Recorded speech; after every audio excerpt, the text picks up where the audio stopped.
Profit सल्लल्लाहु अलैहि वसल्लम ने कहा बिवेयर, सही बुखारी की हदीस है, बिवेयर, खबरदार, there is a piece of flesh in the body, तुम्हारे जिस्मों में एक लोथड़ा है, if it becomes good and reform the whole body becomes good, अगर ये रिफॉर्म हो जाएगा तमाम बॉडी रिफॉर्म है, but if it is spoiled, लेकिन अगर ये खराब हो गया फिर सब कुछ खराब है, फिर जहनियत खराब है, जबान खराब है, एक्शंस खराब है, अमल खराब है, फिर वसवसे भी आते हैं बहुत ज्यादा, क्योंकि दिल पे काम ही नहीं हुआ ना, फिर वो बंदा फंस जाता है, डिप्रेस्ड रहना, डिमोटिवेटेड रहना, वसवसों का आना, समझ नहीं आ रही होती मैं क्या करूं, कैसे निकलूं, वगैरह वगैरह, क्योंकि दिल पे काम नहीं किया। इसलिए वो कौन सा पार्ट है, दैट इज दी हार्ट, वो है तुम्हारा कल्ब। इसलिए अपने कल्ब पे रहम करो, अपने कल्ब पे वर्किंग करो।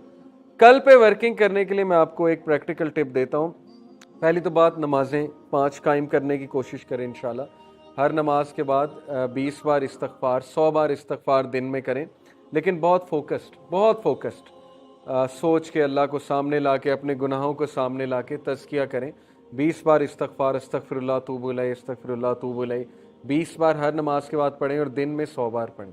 और एक आधा को ऐसा टाइम रखें जब आप कुरान की 10 आयतें पढ़ लें। कुरान ये निकाला, मेरी फेवरेट सूरह अल बकरा, सूरह आले इमरान है, क्योंकि नबी अकरम सल्लल्लाहु अलैहि वसल्लम ने कहा क़यामत वाले दिन ये 2 सूरतें तुझे छोड़ेंगी नहीं, यानी तेरी सिफारिश करके ही छोड़ेंगे। ये 2 सूरतें ये आएंगी अल्लाह के सामने और कहेंगी ये तो मेरी तिलावत करता था बहुत ज़्यादा। तो सूरह अल बकरा, सूरह आले इमरान मेरी भी फेवरेट है। आप बस पढ़ना शुरू कर दें सूरह अल बकरा, उसके आप ऐसे ऐसे फ़ायदे ज़िंदगी में देखेंगे आप सोच भी नहीं सकते। लेकिन टाइम निकाल लें, कोई 10 मिनट निकाल लें, 15 मिनट, 1 रुकू पढ़ लें, 2 रुकू पढ़ लें। आजकल क्या मुश्किल है, मोबाइल निकाला, पढ़ना शुरू कर दें। असर की नमाज के बाद रख लें टाइम, वहाँ बैठे बैठे मस्जिद में अगर आप गए हैं, वहाँ बैठे बैठे मोबाइल निकालें, पढ़ना शुरू कर दें। आप उसके असरात देखेंगे अपनी ज़िंदगी में, और उसका दिल पे भी आप असर देखेंगे, आपका दिल स्ट्रांग होगा। ठीक है, ये एक टिप है।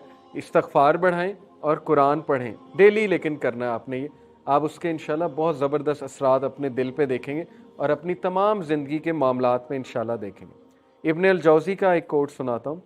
उन्होंने कहा, if you want to know how you stand before the king, then look at how you are spending your time and what work you are assigned to do. बहुत से लोग कहते हैं कि मुझे कैसे पता अल्लाह मुझसे खुश है। स्कॉलर्स इसका एक जवाब देते हैं कि अगर तेरा नमाज पढ़ने का दिल कर रहा है और कोई नेकी करने का दिल कर रहा है, तो ये एक साइन है अल्लाह तुमसे खुश है, क्योंकि तौफीक अल्लाह की तरफ से। हज़रत उमर सल्लल्लाहु अलैहि वसल्लम कहते थे कि मुझे ये डर नहीं है कि मेरी दुआ कबूल होगी कि नहीं, मुझे ये डर है कि मुझे दुआ करने की तौफीक भी होगी कि नहीं। दुआ की भी तौफीक होती। अगर एक बंदा हैंड रेज कर रहा है, सबूत है कि अल्लाह चाहता है कि वो उसके पास आए, अदरवाइज उस हाथ ही ना उठाता हो। जिससे अल्लाह नाराज़ होता है उससे हाथ नहीं उठाए जाते, उससे फिर दुआ भी नहीं की जाती। तो इसलिए अगर आप कभी दुआ में हाथ रेज कर रहे हैं, इसका मतलब अल्लाह ताला चाहता है। So if you want to know how you stand before the lord, before the king, अगर आप ये जानना चाहते हैं कि आपका क्या मकाम है अल्लाह के सामने, बादशाह के सामने, फिर ये देखें कि आप अपना टाइम कैसे स्पेंड कर रहे हैं। बड़ा सिंपल क्राइटेरिया, आपका टाइम कहाँ जा रहा है। अगर तो अच्छे कामों में जा रहा है, प्रोडक्टिव कामों में जा रहा है, अच्छे कामों में बहुत सी चीज़ें, ज़रूरी नहीं अच्छे काम से मुराद नमाज ही है, वो तो पीक का अच्छा काम है। अच्छे कामों से मुराद घर के काम भी हैं, अच्छे कामों से मुराद किसी की मदद करना भी है, अपनी जिम्मेदारी को निभाना भी अच्छे काम में आता है। And what work you are assigned to do, और ये देखो कि तुम क्या काम कर रहे हो, तुम किन कामों में मुलविस हो और तुम्हारा टाइम कहाँ पे लग रहा है। तो ये तज़किया का आज पॉइंट हम लेकर उठते हैं इंशाल्लाह, कि हम अपनी रूटीन नोट करें। उस रूटीन में हम ये देखें कि हमारा major chunk of time, major chunk कहाँ जा रहा है।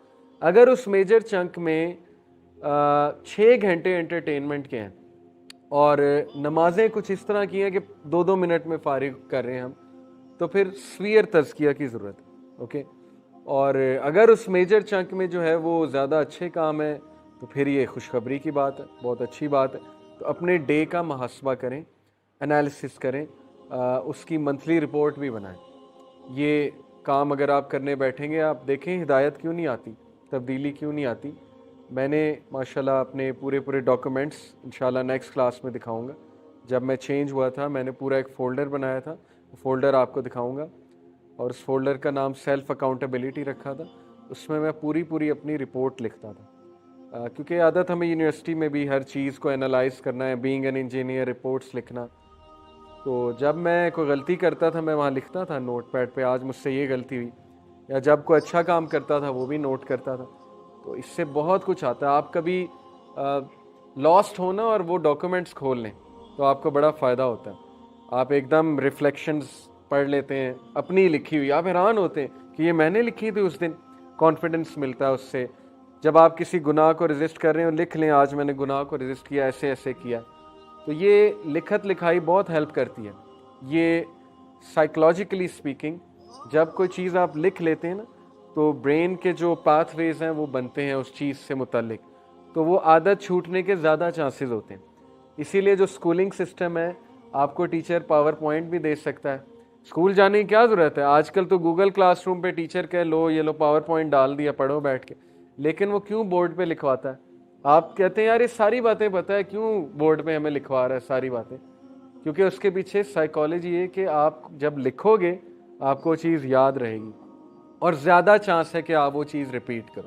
تو اپنا ایک فولڈر بنا کے نا انالیسس کریں اپنی شخصیت کا, اپنے روٹین کا, اپنے ٹائم چنکس کا انشاءاللہ تعالی, اور اس کے بعد ایکشن پلان بنائیں, کریکشن پلان, ایکشن پلان, کہ میرے روٹین میں مجھے یہ ٹرینڈ نظر آ رہا ہے کہ میں رات کے اس ٹائم بہت ضائع کرتا ہوں, یعنی یہ والا سلاٹ مجھے پرابلمیٹک نظر آ رہا ہے جو 8 سے 11-12 کا ٹائم ہے, اس دوران میں ویلیاں مار رہا ہوتا ہوں. ٹھیک ہے, یہ آپ کے سامنے آ جائے گا کہ اس دوران میں یہ کر رہا ہوتا ہوں اور یہ چیز میرے ایمان کو خراب کر رہی. تو بس اس کو ریپلیس کرنا شروع کریں, عادت بن جائے گی انشاءاللہ. آہستہ آہستہ کریں گے. Replace this thing with book reading. رات کو یقین کریں کوئی ناول پڑھ لیں, اگر اسلامی بکس نہیں پڑھنی ناولز پڑھ لیں, قیامت کے سائنس پہ بک پڑھ لیں, کوئی سلف کے کوٹس کے اوپر بک پڑھ لیں. دارالاسلام کبھی جائیں, اتنی بہترین کتابیں آج کل آ گئیں. اسلاف کی سٹوریز لے آئیں, jewels of the gems of the self وہ ایک کتاب ہے.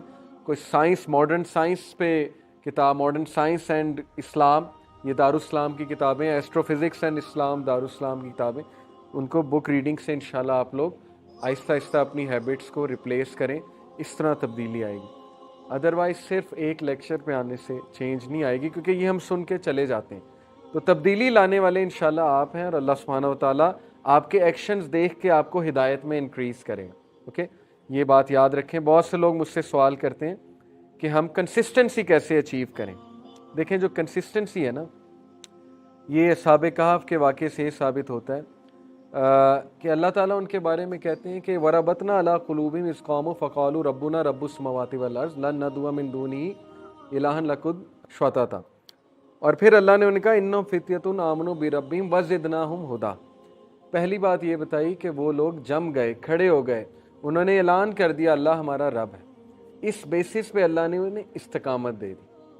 ایکشن کی بیسس پہ استقامت ہوتی ہے. ایک بندہ ایکشن ہی نہیں لے رہا, ہمت ہار چکا ہے کہ میں نے کرنا ہی نہیں, میں کر ہی نہیں سکتا, تو پھر اس کو استقامت نہیں آتی ہے. ایکشن لینا پڑتا ہے پھر استقامت آتی ہے. اور اللہ کہتے ہیں کہ we increase them in guidance. انہم فتیۃ آمنوا بربہم, بے شک وہ نوجوان تھے جو اپنے رب پر ایمان لائے, وزدناہم ہدی, اور ہم نے انہیں انکریز کیا ہدایت میں. انکریز بھی اللہ تب کرے گا جب بندہ ایمان لے کر آتا ہے, جب بندہ ایکشن سے شو کرتا ہے کہ میں آنا چاہتا ہوں, میں بچنا چاہتا ہوں. اوکے, یہ کام آپ کے کرنے والے ہیں انشاءاللہ تعالی. جزاک اللہ خیر فار لسننگ. سبحانک اللہم و بحمدک, اشہد ان لا الہ الا انت, استغفرک و اتوب الیک. السلام علیکم و رحمۃ اللہ وبرکاتہ.